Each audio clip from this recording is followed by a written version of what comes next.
నువ్వు ఒక గురువు కదా, నువ్వు ఫీల్ కావట్లేదా అని చెప్పి అడుగుతున్నారు. ఫీల్ అయ్యి ఏం చేయాలి? ఒక టీచర్గా ఏం చేయాలి? మీరు నమ్ముతారో లేదో, నేను వర్క్ చేసే స్కూల్లో జస్ట్ ఒక చిన్న మాట అన్నందుకు వాళ్ళ పేరెంట్ వచ్చి ధూమ్ ధామ్ చేసి వెళ్ళారు తెలుసా. ఇంక నన్ను కొట్టడం ఒకటే మిగిలింది అక్కడ.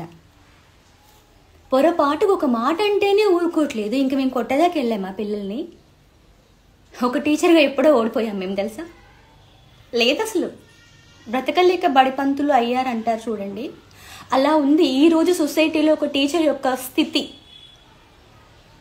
బ్రతకడం కోసం మాత్రమే ఉద్యోగం చేస్తున్నాం అంతే, మాకెక్కడ లేదు విలువ.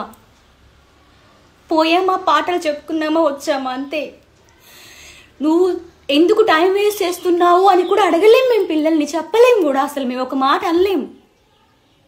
అంటే ఎక్కడి నుంచి ఏ మతపరంగా కులం పరంగా ఏదైనా తీసుకొచ్చి అంటిస్తారేమో అని భయం మాకు. ఒక టీచర్గా ఓడిపోయాం మేము ఈ జన్మలో గెలవలేము, మాకు లేదు కూడా.